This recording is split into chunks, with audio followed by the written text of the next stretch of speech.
Y los que nos quedamos, ¿a qué nos quedamos? Estudiar la palabra, escuchar la palabra y atenderla y aprender lo que Dios tiene para nosotros en su palabra. Entonces yo les pregunto, ¿están listos para atender a la palabra del Señor? ¿Corazones dispuestos? ¿Sí? ¿Mente despierta? Si alguien tiene sueño, ¿qué tiene que hacer? Cómase un chile y manténgase despierto. O dígale a su compañero, me pellizcas cada 5 minutos, ¿no? Hay que estar despiertos, atentos a lo que Dios tiene para nosotros siempre. Así es que les ruego que por favor abran sus Biblias en la segunda carta de Pablo a los Corintios. Un texto clásico, segunda a los Corintios capítulo 7. Y solamente vamos a leer el versículo 1. Segunda de Corintios 7, versículo 1.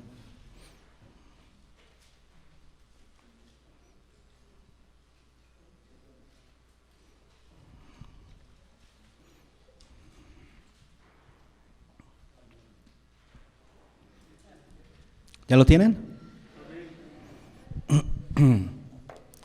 Muy bien. Y la palabra del Señor dice, ¿lo quieren leer conmigo?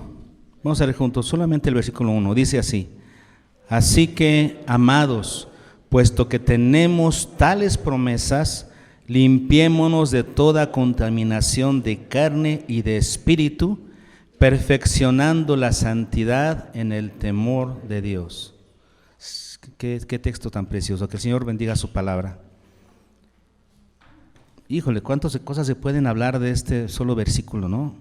Es uno de esos versículos tremendos que tiene muchísimo contenido. Vamos a irlo desglosando poco a poco, ¿les parece bien? Y viendo qué es lo que el Señor nos dice en su palabra. Primero comienza diciendo, así que. ¿Así que? ¿Qué significa eso? Así que, pues consecuencia de lo que viene diciendo, exactamente. Es una consecuencia de lo antes dicho. El Señor había estado hablando, Pablo había estado hablando en los versículos anteriores de un tema.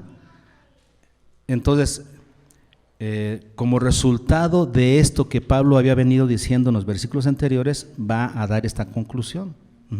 Así que, ¿qué versículos específicamente? Pues del 14 al 18.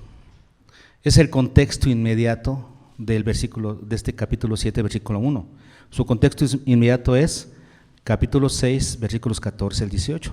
Ese es su contexto inmediato. Entonces dice, así que, o sea, en consecuencia de lo antes dicho, luego dice, pues, amados, ¿verdad? Bueno, amados, o sea, una palabra de amor antes de dar el golpe decisivo. El apóstol Pablo tiene esa característica. Cuando va a hablar fuerte, les dice, amados, para después dar recio, ¿no? Bueno, pero amados, le está hablando a creyentes, le está hablando a la iglesia, son los amados. Esta no es una palabra específica para los no creyentes, para los que no han hecho un compromiso con Cristo, esto no es para ellos. Esta es una palabra para los amados, los que son verdaderos creyentes en Cristo, ¿ok? Así que, amados, puesto que tenemos tales promesas. Aquí sí es necesario que nos remontemos a las promesas. ¿De qué está hablando Pablo? ¿Cuáles promesas? ¿A qué se refiere Pablo? Puesto que tenemos tales promesas, hagamos esto. Pues primero tenemos que saber a qué promesas se refieren, ¿no? ¿Cuáles son? Las que tenemos en los versículos del 16 parte B hasta el 18.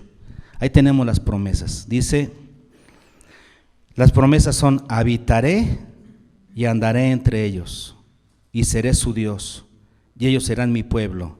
Y en el 18, la segunda parte dice, y yo recibiré, el 17, perdón, la última parte, y luego el 18, y seré para vosotros por padre, y vosotros me seréis hijos e hijas, dice el Señor Todopoderoso. ¿Ya vieron las promesas de las que estaba hablando Pablo aquí? Las promesas que tenemos nosotros son promesas de parte de Dios para nosotros. Repito, para el creyente. Son promesas de Dios para el creyente. ¿Y cuál es su promesa? Habitaré y andaré entre ellos. ¿De qué les habla eso? Habitar entre nosotros, comunión, ¿no? Exactamente. Andaré entre ellos comunión, y ellos serán mi pueblo, yo seré su Dios. Ah, caray, Él es Dios. De hecho, Él es Dios, pero Él será solamente nuestro Dios, sí. Aquí hay unas promesas, pero todas esas promesas están condicionadas. Ahorita las van a ver. Porque todas las promesas de Dios en la Biblia son condicionadas. Dios no da promesas así porque sí y las reparte.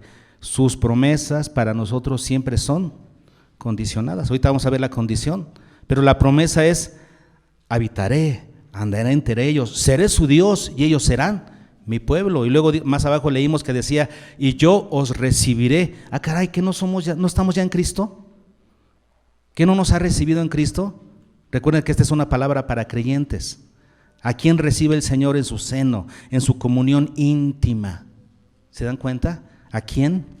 Dice: yo lo recibiré y seré para vosotros por Padre. ¿Quieres que Dios sea verdaderamente tu Padre? Y dice: y vosotros me seréis hijos e hijas.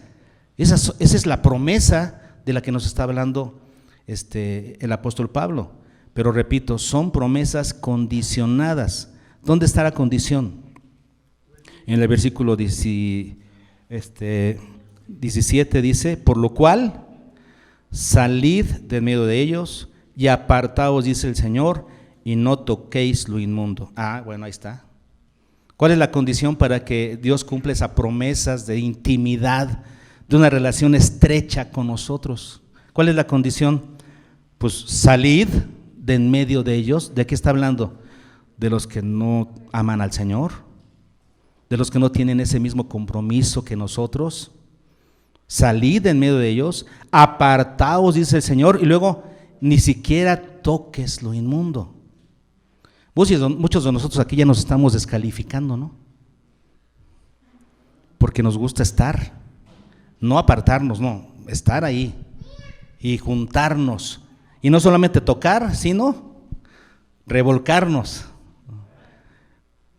con ellos.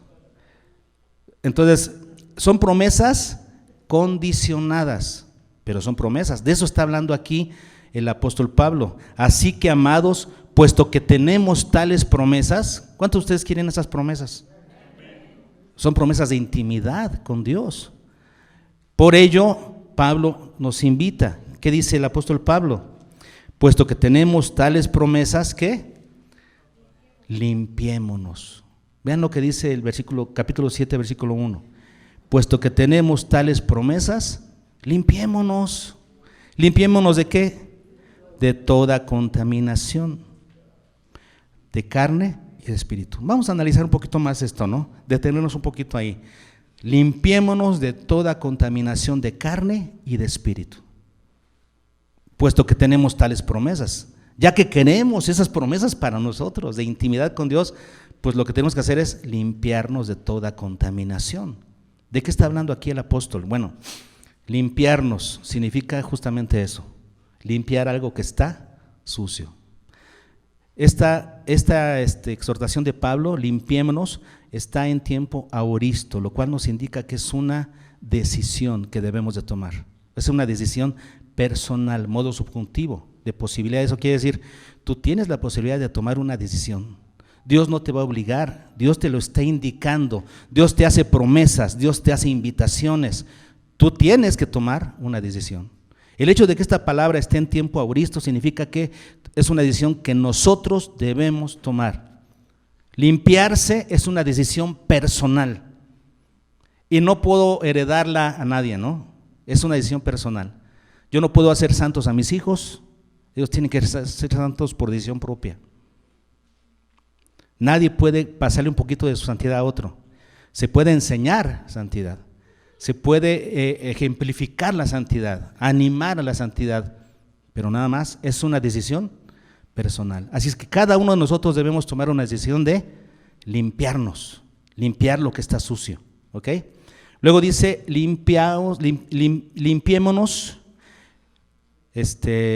y por eso la invitación del apóstol Pablo en los versículos 14, vean ustedes el versículo, en el capítulo 6, versículos 14 y 15, Por eso la invitación de Pablo dice limpiémonos, y ya venía hablando de eso anteriormente, dice no os unáis, ¿qué?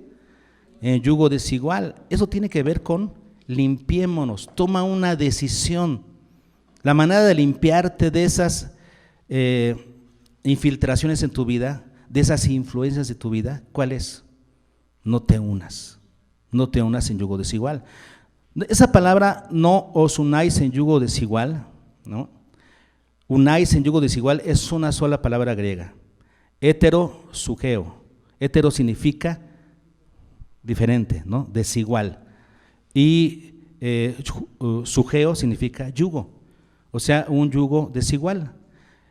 No dice ahí os unáis en yugo desigual, literalmente la palabra significa simplemente no estés en yugos desigual.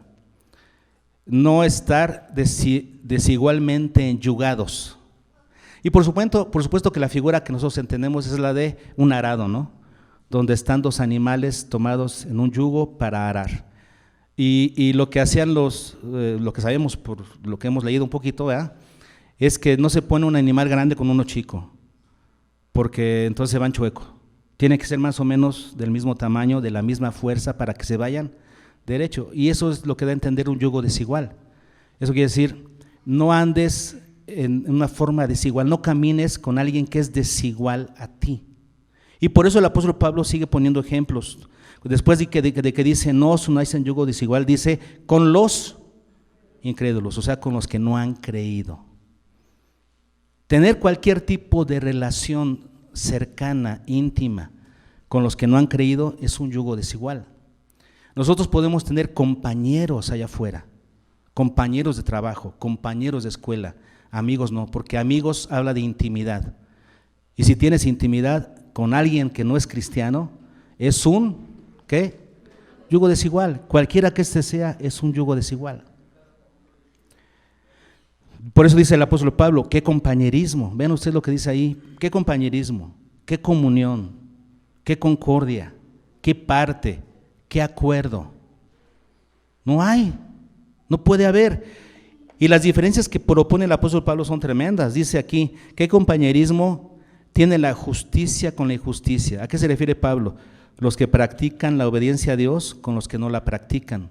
A eso se refiere con la justicia y la injusticia. Los que estamos en Cristo practicamos la justicia, somos celosos de obedecer a Dios.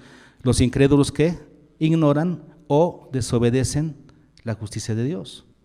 No hay forma de igualdad, no hay igualdad. Luego sigue diciendo, ¿y qué comunión? Una palabra fuerte. Comunión significa tener todas las cosas en común.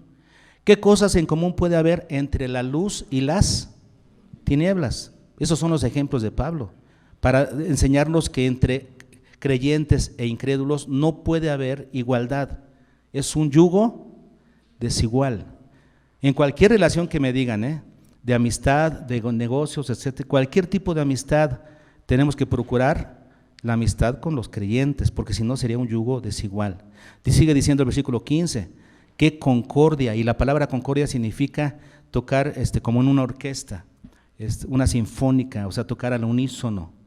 Se refiere a tocar todos lo mismo. Por ejemplo, si nosotros aquí en el grupo de alabanza no tuviéramos una partitura y cada quien tocara un acorde distinto, una nota distinta y cantara cada quien en un tono distinto, eso no es concordia. Estaríamos en un yugo desigual como músicos. Entonces, esa es la palabra, dice aquí, ¿qué concordia puede haber entre qué? Entre Cristo y Belial, o sea, los ídolos. ¿Qué parte, o sea, cualquier cosa, cualquier fracción, qué parte puede haber entre el creyente y el incrédulo?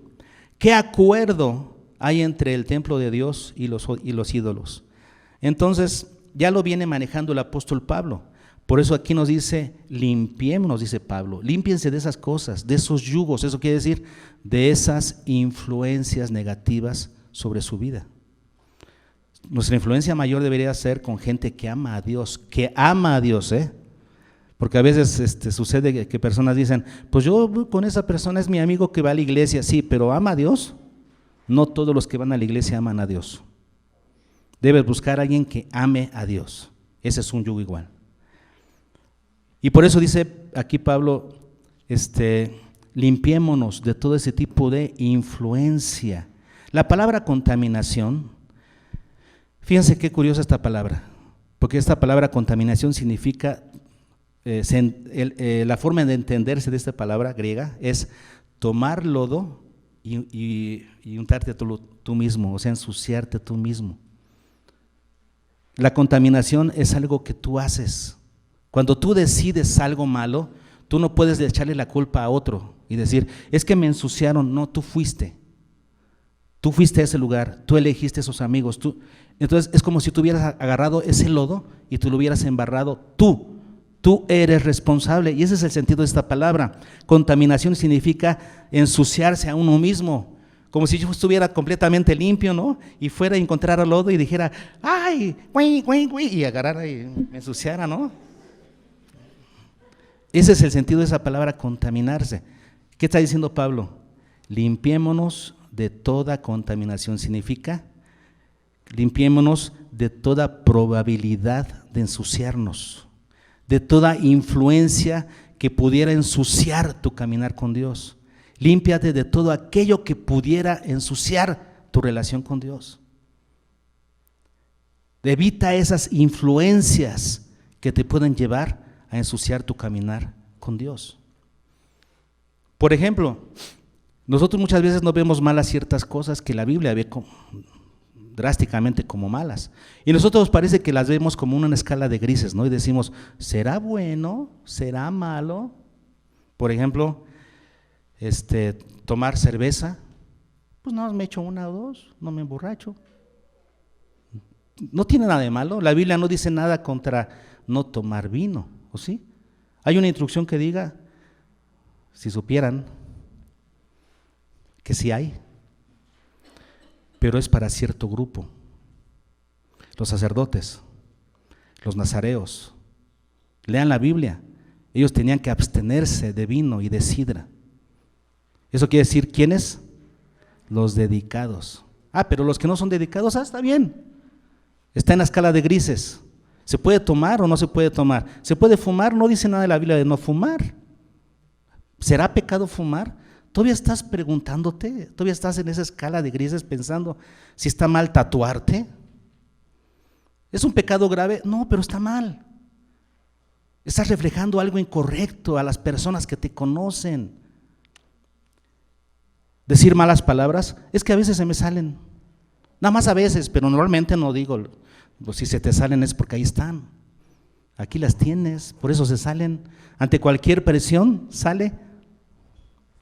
Malas palabras, relaciones sexuales fuera del matrimonio, no es malo, no. ¿En qué nos fundamentamos para decir que no está mal, que no es malo? Escala de grises. Pero la palabra de Dios nos enseña claramente, hermanos, que eso es contaminación. Esa es la contaminación de la que debemos escapar, porque es influencia. El mundo nos ha influenciado a tal grado que nosotros creemos que todo eso no es malo. Es influencia, y no es influencia de la palabra, esa es influencia del mundo.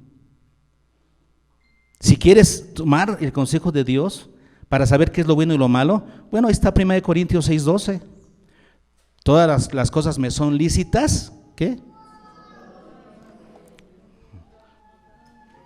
A ver si lo tenemos.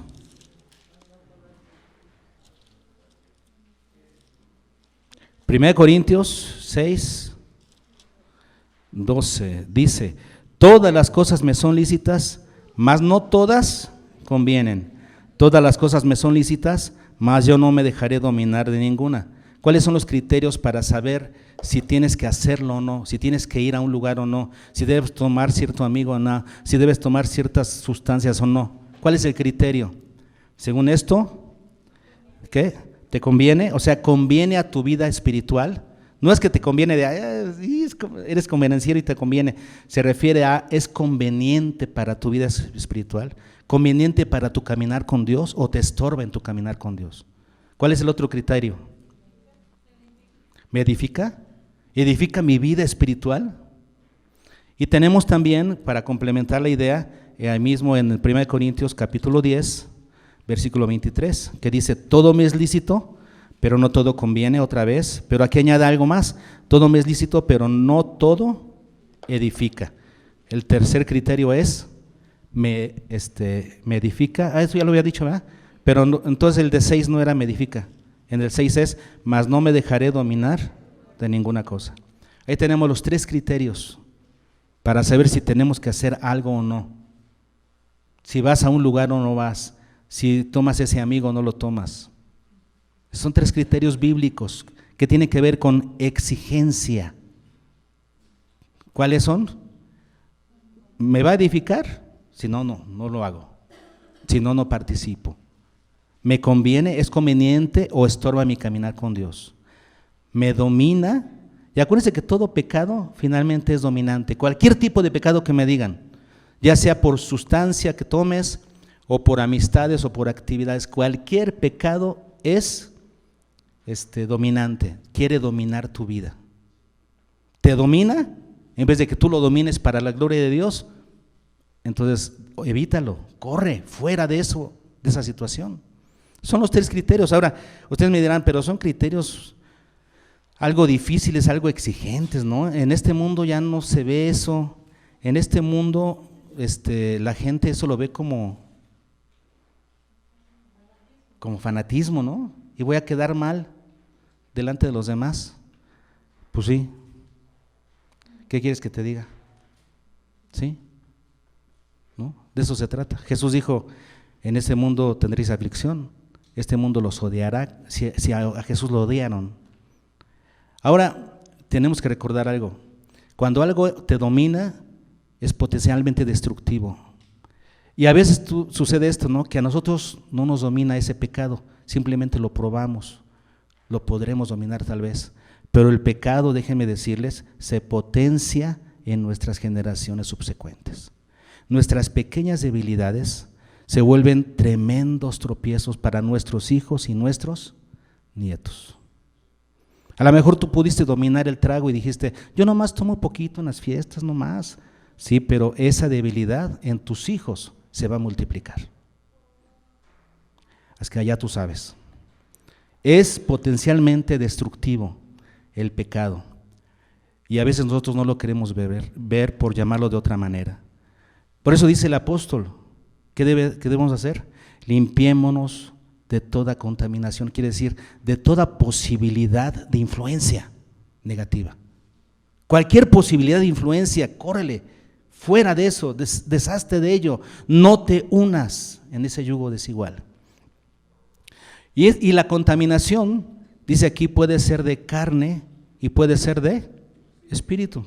Vamos a estudiarlo, ¿a qué se refiere con carne y espíritu? La contaminación puede ser de carne, o sea, ¿a qué se refiere esta palabra? Esta palabra griega se refiere a personas, o sea, influencias de personas.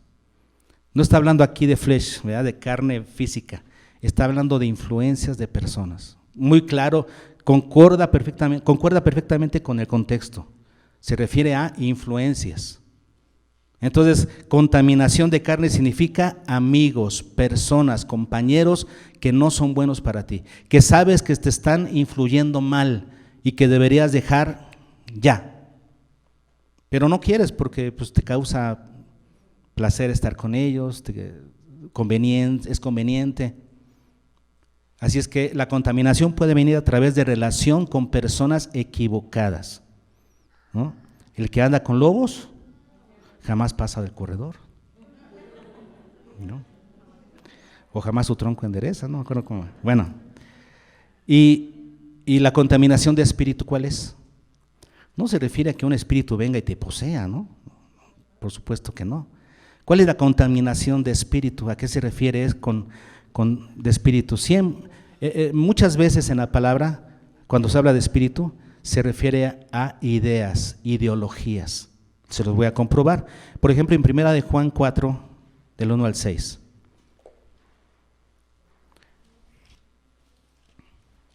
Primera de Juan 4, del 1 al 6, dice: amados, no creáis a todo ¿qué? Espíritu, sino probad los espíritus si son de Dios, Porque muchos falsos, ¿qué? Entonces, ¿cuáles son los espíritus aquí? Son las ideas, las ideologías que traen estos falsos profetas. Ellos por quién están influidos, ¿no? Por cosas falsas. Porque muchos falsos profetas han salido por el mundo. Entonces la indicación es: probad los espíritus. No creáis a todo espíritu. Se refiere a ideologías. A ver, ¿dónde es donde trabaja Satanás? ¿En dónde trabaja más? ¿Cuál es el lugar de trabajo? Nuestra mente. Por eso en la armadura cristiana debemos ponernos el escudo de la fe para detener todos los dardos de fuego del maligno, y el yelmo, porque ahí es donde van los dardos. ¿Eso qué quiere decir? Ideas, ideologías. ¿Hacia dónde? Hacia nuestra mente. ¿Dónde trabaja Satanás? En la mente. Por eso aquí dice: prueben a los espíritus. O sea, las falsas doctrinas, las ideologías equivocadas que traen estos falsos profetas.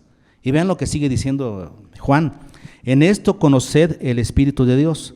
Todo espíritu que confiesa que Jesucristo ha venido en carne es de Dios. Sucede que había falsos profetas en aquella época, los gnósticos, que decían que Jesús no había venido en carne, sino que había tomado una apariencia humana, pero no una naturaleza humana. Y aquí entonces Juan le está diciendo: si alguno viene a querer predicar en su iglesia y dice que Jesucristo no ha venido en carne, es un gnóstico. Prueben los espíritus, pregunten qué doctrina traes para saber si lo dejas predicar o no, ¿no? No vas a dejar predicar a cualquiera en tu congregación y que enseñe cosas equivocadas. Y eso estaba pasando aquí en la iglesia. Y todo espíritu que no confiesa que Jesucristo ha venido en carne no es de Dios. Y este es el espíritu del anticristo, el espíritu, o sea, la ideología del anticristo. ¿Se dan cuenta? No es que el anticristo ya esté aquí, es la ideología, la forma de pensar del anticristo, el cual vosotros habéis oído que viene y que ahora ya está en el mundo. ¿Qué? Su ideología. Hijitos, vosotros sois del mundo y los habéis vencido, porque mayor es el que está en vosotros que el que está en el mundo. Ellos son del mundo, por eso hablan del mundo y el mundo los oye. ¿Se dan cuenta? El mundo los oye a ellos. Dice: nosotros somos de Dios. El que conoce a Dios no oye. El que no es de Dios no nos oye a nosotros, los oye a ellos. En esto conocemos el espíritu de verdad y el espíritu de error. ¿De qué está hablando aquí el apóstol Pablo cuando hablamos de contaminación de espíritu? Ideologías falsas dentro de la iglesia. Personas que se acercan a ti con ideologías que te dicen: eso no es pecado. ¿Dónde está la Biblia? A ver, ¿dónde está? ¿Verá que no? No es pecado. Y te mete una ideología falsa. ¿Y tú qué haces? Rebajas tus normas espirituales, rebajas tus normas morales, porque creíste en esas ideologías falsas. ¿Qué nos indica el apóstol Pablo en 2 Corintios 10? Vean ustedes lo que dice en 2 Corintios 10, versículos 4 al 6. Vean dónde está nuestra lucha. Porque es cierto que nuestra lucha no es contra carne y sangre, sino contra principados y potestades, ¿no? Pero no es para reprenderlos y insultarlos. Nuestra lucha consiste, vean en qué. La verdadera lucha espiritual, vean cuál es, no es la que nos han enseñado, que te reprendo espíritu de flojera, y esa no es lucha espiritual. O echar aceite ungido en las calles para que los demonios salgan corriendo de la ciudad. No tienen nada ese de poder, no funciona. ¿Cuál es la verdadera lucha espiritual? 2 Corintios 10, del 4 a 6 dice: porque las armas de nuestra milicia no son carnales, sino poderosas en Dios. ¿Para qué? Para destruir fortalezas, o sea, grandes fortalezas que se resisten contra Dios. Y luego sigue diciendo: derribando ¿qué? Argumentos. ¿Cuál es la lucha espiritual, la guerra espiritual? Derribar argumentos y toda altivez que se levanta contra el ¿qué? Conocimiento de Dios, y llevando cautivo todo pensamiento a la obediencia a Cristo. ¿Cuál es la guerra espiritual? Predicar el evangelio para que la gente salga de su esclavitud y la gente salga de su cautividad al pecado, para que sea cautiva a Cristo, llevando cautivo todo pensamiento a la obediencia a Cristo. Eso es lo que tendríamos que hacer.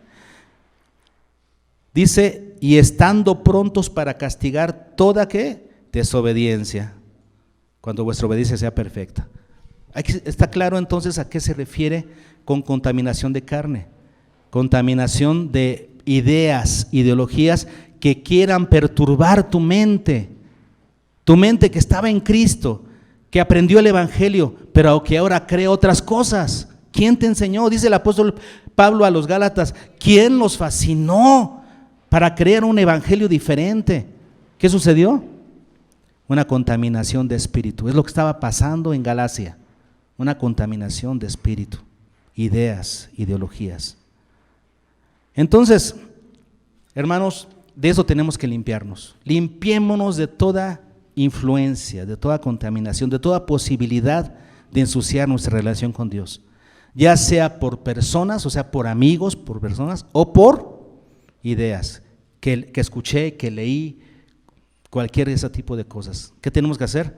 Limpiémonos.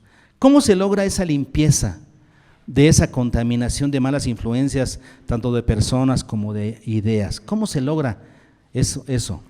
Bueno, aquí el apóstol Pablo, regresamos a nuestro pasaje de 1 Corintios 7, versículo 1, y Pablo nos da cuál es la clave para poder zafarnos definitivamente de esas influencias negativas sobre nuestra vida. ¿Qué tenemos que hacer? Dice Pablo, un gerundio, un participio, perfeccionando, un participio que nos habla de un modo habitual.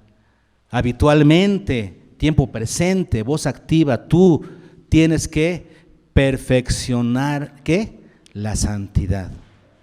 ¿Qué tienes que hacer? Perfeccionar la santidad. Pero tenemos que entender lo que significa perfeccionar. Esta palabra perfeccionar no es la palabra telios, no, que es la que se usa normalmente. Es la palabra epitelein. Epi significa totalmente, telein, completar. O sea, completar completamente. Llegar a una meta propuesta. Ya estamos entendiendo de qué se trata. Cuando dice aquí Pablo, perfeccionando la santidad, significa ponte metas de santidad. La clave es esa, porque si no sería como decir, sí, voy a comenzar mi dieta, y nunca lo pones por escrito, o voy a comenzar tal hábito, ¿no? Pero no lo señalas en tu agenda, ¿qué sucede? No lo haces, terminas no haciéndolo. Lo tienes que poner por escrito, lo tienes para que te recuerde, para que sea una meta que te propones. Y tienes que poner, me propongo terminar la lectura de la Biblia en un año, ¿verdad? Comenzando del 1 de enero al 30 de diciembre, y me lo propongo. Y entonces cada semana en mi agenda voy a estar señalando mis avances y voy a forzarme tengo una meta.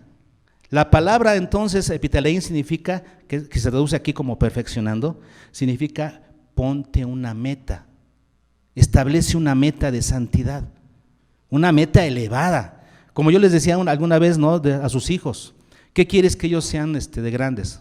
La meta de los padres siempre es, que sea un profesionista y que gane su dinero y que tenga éxito en la vida. No. ¿Qué metas tan bajas? Pues con razón el hijo va a pasar de panzazo al cielo, porque tus metas fueron muy bajas. Tú deberías de tener metas altas. Mi hijo va a ser un siervo de Dios y lo voy a educar como un siervo y me lo voy a exigir a mí mismo. A eso se refiere la palabra epitelein. Perfeccionando la santidad significa poniéndote metas altas en cuanto a la santidad. Y la palabra santidad es la palabra agiosune, no la palabra agios. Agios significa santo, o sea, apartado, dedicado. Agiosune significa manifestación ética de la santidad. Eso quiere decir, aquí nos habla de la santidad práctica. Ponte metas elevadas en tu santidad práctica. ¿Cuál es la santidad práctica? Voy a dejar de fumar para el Señor. Voy a dejar de hacerlo, punto. A ver cómo le hago, pero ni un cigarro más. Eso es poner metas prácticas y no dejarlo todo al aire. A ver si pasa, a ver si sucede. No, es que no va a suceder. Si no te pones metas prácticas y las realizas, digo, así es la vida, ¿no? ¿O no? Voy a estudiar y voy a terminar una carrera. ¿No te lo propusiste y lo lograste? ¿Por qué en el Señor tendría que ser diferente? ¿Por qué no establecer metas prácticas exigentes para nosotros y lograrlas. Entonces la idea de esta instrucción de perfeccionar la santidad tiene que ver con establecer una meta de santidad práctica en nuestra vida. Tenemos un ejemplo en la Biblia que quiero compartir con ustedes. En Jeremías 35, versículos 1 al 19, nos habla de la familia de los recabitas. ¿Cuántos lo han leído? La familia de los recabitas. Vamos a estudiar un poquito quiénes eran ellos para que sepan el contexto y que vean lo que ellos hicieron, esta familia. Primero, ¿quiénes eran ellos? Bueno, en primero de Crónicas, se los voy a decir así pronto, por si alguien quiere escribir y luego estudiar.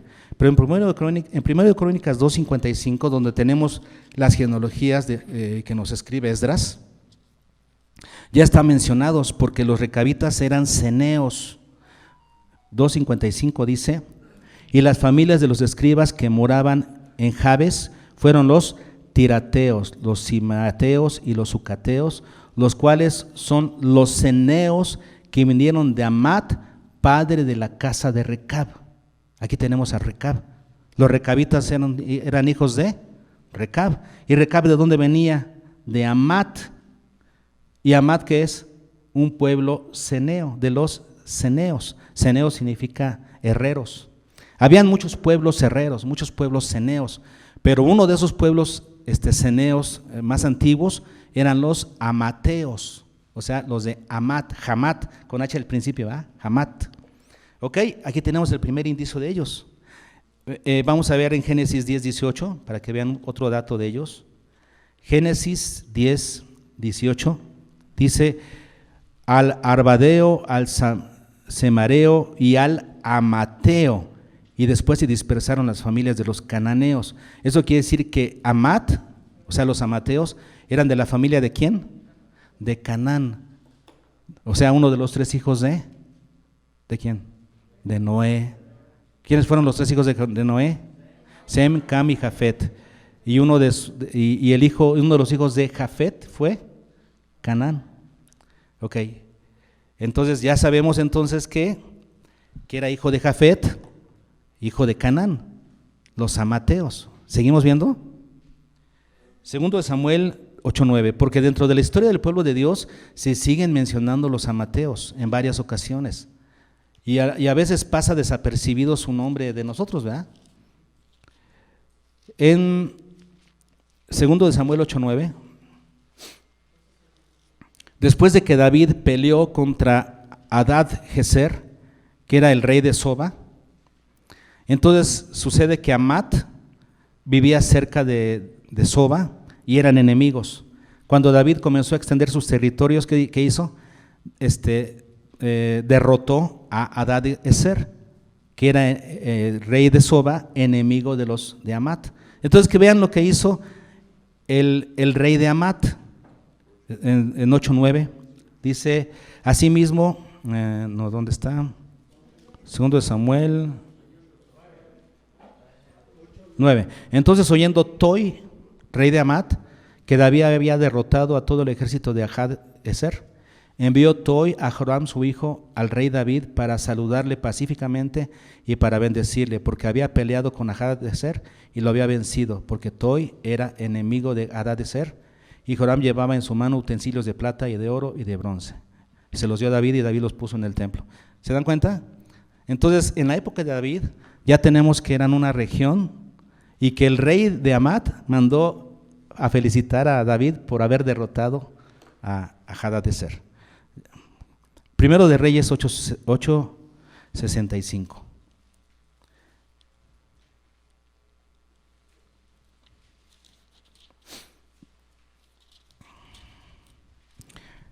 En aquel tiempo Salomón hizo fiesta, y con él todo Israel, una gran congregación. Fíjense, desde donde entran en Amat hasta el río de Egipto. Eso quiere decir que para la época de Salomón, la frontera norte de Israel llegaba hasta ¿dónde? Amat. Donde comenzaba Amat era el fin de los límites del territorio de Salomón. Y cuando él hizo fiesta, dice que desde Amat, desde la entrada de Amat, de la entrada norte al imperio israelí, entraban para cumplir la fiesta a la que convocó Salomón. Vean ustedes, segundo de Crónicas 8:4.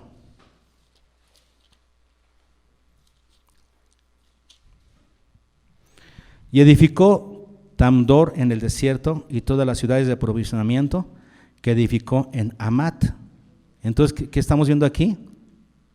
Que Salomón estableció Hamat como una ciudad de aprovisionamiento. Eso quiere decir que Salomón la llegó a conquistar y la hizo una ciudad de aprovisionamiento en la frontera norte de su país. Segundo de Reyes 14:28.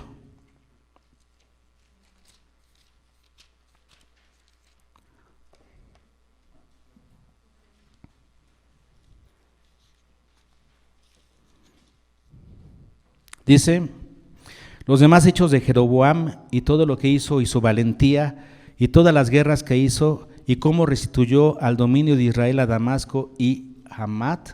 Eso quiere decir que en la época de Jeroboam II, este rey ya había perdido el control de Hamat, su rey anterior, y Jeroboam recuperó ese territorio.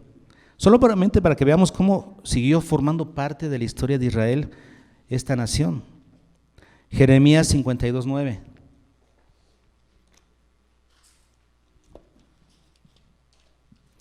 Entonces prendieron al rey, y aquí estamos hablando ya de la caída de Jerusalén. Prendieron al rey de Judá, por supuesto. ¿Quién? Nabucodonosor. Prendieron al rey y le hicieron venir al rey de Babilonia a Ribla en tierra de Hamat. Eso quiere decir que cuando el Nabucodonosor vino de Babilonia para conquistar Judá, él se quedó en esta ciudad. Eso quiere decir, ya habían ellos conquistado Hamat, ¿verdad? Y se quedó ahí mientras su ejército conquistaba Judá. Cuando el ejército de Nabucodonosor conquistó Judá, le llevaron al rey y a los que apresaron, se los llevaron al rey que estaba en Hamat, descansando en la frontera norte de Israel. Eso quiere decir, Hamat, los amateos, como se les llame, siempre fueron parte de la historia de Israel. Por lo que leemos, gran parte de estos que fueron de la región de Hamat, de estos ceneos, una familia de ellos se hizo parte y habitó en Israel. Se hicieron, como se dice, seguidores del judaísmo y se hicieron parte del pueblo de Israel, por lo que podemos ver en los versículos que siguen. Vean ustedes lo que dice Segundo de Reyes 10. Segundo de Reyes, capítulo 10.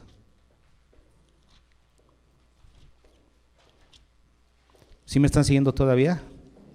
Ok. Segundo de Reyes, capítulo 10, versículos 15 y 16. Vean lo que sucedió con Jehú. Acuérdense que Dios levantó a Jehú como un personaje para que iba a destruir a la casa de Acab. ¿Se acuerdan?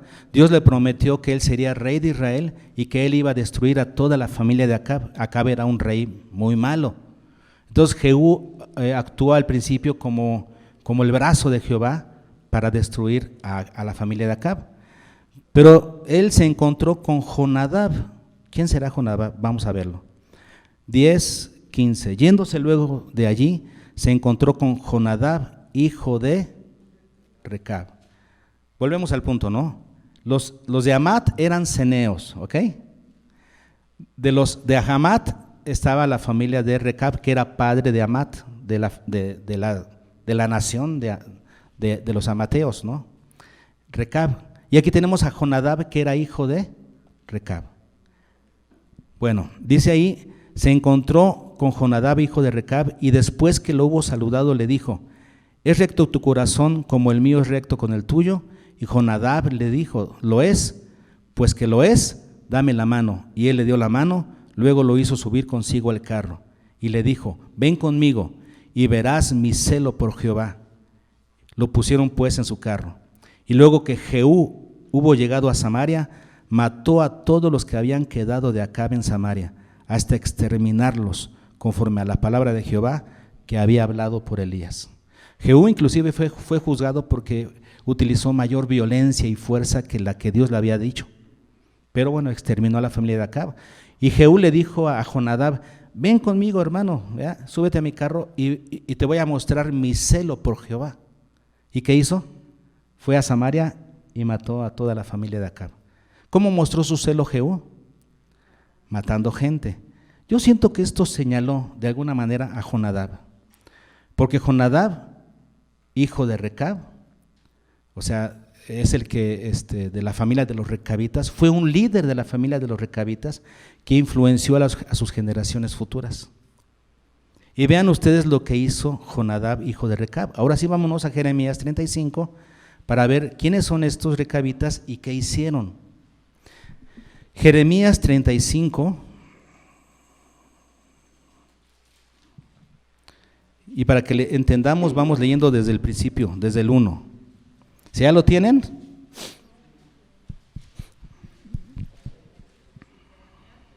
Jeremías 35. Vean, palabra de Jehová que vino a Jeremías en días de Joacim, hijo de Josías, rey de Judá, diciendo: ve a casa de los recabitas, y había con ellos, y habla con ellos, e introdúcelos en la casa de Jehová, en uno de los aposentos, y dales a beber vino. ¿Qué le está diciendo Dios a Jeremías? Ve con la familia de Recab, tráelos al templo. El templo tenía cuartos alrededor. Acuérdense que el templo estaba en el centro y alrededor del templo estaban construidos varios cuartos para que los sacerdotes se quedaran a dormir, los que estuvieran en funciones se quedaran ahí a dormir, o algunos como almacenes. Y le dijo Dios a Jeremías: trae a los recabitas a uno de los cuartos y ofréceles a beber, ¿qué? Vino. ¿Vamos bien? Seguimos. Tomé entonces a Jaazanías, hijo de Jeremías, hijo de Abasinías, a sus hermanos, a todos sus hijos y a toda la familia de los recabitas, y los llevé a la casa de Jehová, al aposento de los hijos de Anán, hijo de Igdalías, varón de Dios, el cual estaba junto al aposento de los príncipes, que estaba sobre el aposento de Maasías, hijo de Salum, guarda de la puerta. Y puse delante de los hijos de la familia de los recabitas tazas y copas, ¿qué? Llenas de vino, y les dije: bebed vino. Mas ellos dijeron: no beberemos vino. ¿Ven cómo la decisión de honrar a Dios es personal? Y vean cómo ellos se exigen un parámetro mayor, superior al común. Vamos a seguir leyendo. Ellos dijeron que no beberemos vino. ¿Por qué? Porque Jonadab, ese Jonadab que se subió con Jehú, ¿verdad?, que fue padre de los recabitas ahí. Jonadab, hijo de Recab, nuestro padre, nos ordenó. Ni siquiera fue Dios, fue su padre Jonadab, hijo de Recab. Nos ordenó diciendo, ¿qué les ordenó? No beberéis jamás vino vosotros ni vuestros hijos. Esta es una norma, a eso nos estamos refiriendo. Una norma de santidad, una meta de santidad. ¿Se dan cuenta? No beberéis jamás vino vosotros ni vuestros hijos, y otras cosas, ni edificaréis casa, ni sembraréis sementera, ni plantaréis viña, ni la retendréis, sino que moraréis en tiendas. Ellos no iban a tener posesión, vivirán en tiendas de campaña. Aunque vivían en el territorio de Israel, no vivían en las ciudades. Ellos eran, ¿cómo se dice?, nómadas que vivían en tiendas, porque así les dijo ¿quién? Su papá, y comenzaron a agarrar esa costumbre. Todos vuestros días, para que viváis muchos días sobre la faz de la tierra donde vosotros habitáis. Era un consejo de santidad. Y luego dice, y nosotros hemos obedecido a la voz de nuestro padre Jonadab, hijo de Recab, en todas las cosas que nos mandó, de no beber vino en todos nuestros días, ni nosotros, ni nuestras mujeres, ni nuestros hijos, ni nuestras hijas, y de no edificar casas para nuestra morada, y de no tener viña, ni heredad, ni sementera. Moramos pues en tiendas, y hemos obedecido y hecho conforme a todas las cosas que nos mandó Jonadab, nuestro padre. ¿Qué les parece? Sigamos leyendo. Versículo 11. Sucedió, no obstante, que cuando Nabucodonosor, rey de Babilonia, subió a la tierra, dijimos, venid y ocultémonos en Jerusalén. O sea, por causa de que Nabucodonosor estaba conquistando, ellos tuvieron que dejar de estar afuera y venirse a refugiar dentro de las murallas. Pero ellos sabían que era algo temporal. Y sigue diciendo, dijimos, venid y ocultémonos en Jerusalén de la presencia del ejército de los caldeos y de la presencia del ejército de los de Siria, y en Jerusalén nos quedamos. Y vino palabra de Jehová a Jeremías diciendo, vean esto, así ha dicho Jehová de los ejércitos, Dios de Israel, ve y di a los varones de Judá y a los moradores de Jerusalén, ¿no aprenderéis a obedecer mis palabras? Dice Jehová, los pone de ejemplo, vean. Fue firme la palabra de Jonadab, hijo de Recab, el cual mandó a sus hijos que no bebiesen vino, y no lo han bebido hasta hoy, por obedecer al mandato de su padre. Y yo os he hablado a vosotros desde temprano y sin cesar, y no me habéis oído. Los pone como ejemplo.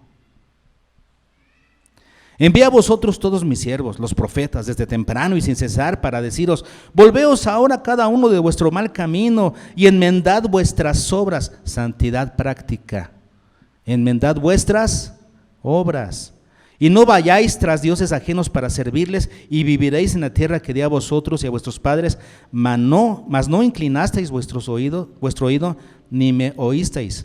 Ciertamente, los hijos de Jonadab, hijo de Recab, tuvieron por firme el mandamiento que les dio su padre, pero este pueblo no me ha obedecido. ¿A qué nos estamos refiriendo, hermanos? Tal vez para nosotros este rigor de los recabitas, ¿no?, nos suene a fanatismo, raya en la exageración, ¿no? Oye, pues ni siquiera vivir en ciudades ni plantar, sino andar de nómadas para preservar su santidad. Estos sí son unos fanáticos exagerados. Raya en eso, ¿no? Pero ¿saben qué? A Dios le pareció bueno. A Dios le agradó. Por lo cual, vean lo que les dijo. Versículo 18. Y dijo Jeremías a la familia de los recabitas, así ha dicho Jehová de los ejércitos, Dios de Israel, por cuanto obedecisteis al mandato de Jonadab vuestro padre, y guardasteis todos sus mandamientos, e hicisteis conforme a todas las cosas que os mandó, por tanto así ha dicho Jehová de los ejércitos, Dios de Israel, no faltará de Jonadab, hijo de Recab, un varón que esté en mi presencia todos los días. Dios los premia, Dios lo vio bien. ¿Qué enseñanza sacamos de esto, hermanos? ¿Qué nos enseña esta historia de los recabitas? Que para poder vivir en santidad es necesario incrementar nuestro estándar de compromiso con Dios, tal vez inclusive a niveles que resulten ridículos para los demás. Los demás se van a reír de nosotros y nos van a catalogar como ridículos. No importa, son niveles de santidad que la gente no tiene por qué entender. Nosotros los entendemos. Ahora, para terminar, hermanos, ¿qué es lo que nos motiva a tener esta actitud de santidad, a poner estas metas de santidad tan altas? ¿Qué es lo que nos motiva? ¿Cómo termina el versículo de 2 de Corintios 7:1? Perfeccionando la santidad, ¿qué? En el temor de Dios. ¿Dónde está nuestra motivación? ¿Dónde está nuestra motivación? El temor a Dios, o sea, no querer fallarle a Dios. Nuestra motivación no es que si me ve mi esposa y si me ve mi patrón no, nuestra motivación no es esa. Nuestra motivación es glorificar a Dios. El temor de Dios, ¿a qué se refiere? Es el deseo de no fallarle aunque le fallemos. ¿Sí me escucharon bien? Ese es el temor de Dios. Es el temor a fallarle, el deseo de no fallarle, a pesar de que fallemos. Porque la santidad no tiene que ver con ser perfectos, nadie es perfecto, pero la santidad tiene que ver con sentir un intenso dolor y una tremenda vergüenza cada vez que pequemos. Eso es santidad. Cuando te duela y te avergüence fallarle a Dios. El día que ya no sientas nada cuando pecas, preocúpate. Y incrementa tus normas, porque ya estás mal, ya no sientes vergüenza ni dolor de fallarle a Dios. Ese es el temor de Dios. Y lo que nos debe motivar a la santidad no es que me estén viendo, fulanito de tal, no, es Dios. Dios, mi deseo de honrarle, mi deseo de amarle, esa es mi motivación, el Señor. Perfeccionando la santidad, poniendo metas de santidad exageradas si quieren,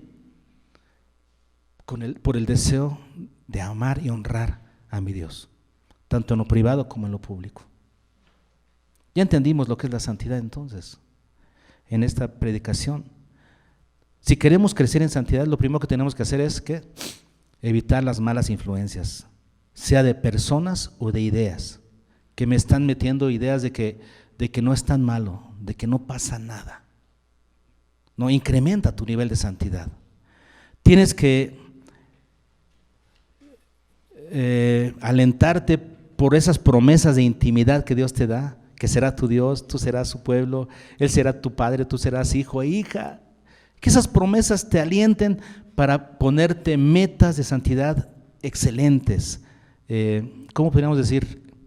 Grandes, elevadas. Incrementa tu nivel de santidad y escríbelo delante de Dios. Puede ser una forma en la que te ayudes para incrementar tu nivel de santidad. Ponte metas de santidad. Si hay algo que te está estorbando, tíralo. Hazlo a un lado. Es mejor entrar al cielo sin un ojo que ir al infierno con los dos ojos. Es mejor entrar al cielo manco que ir al infierno con las dos manos, completo. ¿Qué quería decir Jesús? Lo que te estorba, quítalo. Incrementa tu compromiso de santidad con Dios. Hazlo para ti. Y tú, padre de familia, hazlo en tu casa. Como los recabitas, que dijo Jonadab, ni ustedes, ni sus hijos, jamás beberán vino. Eso es un compromiso de santidad. Es que establezcamos compromisos de santidad con el Señor, crezcamos en ellos en el temor de Dios. ¿Sí?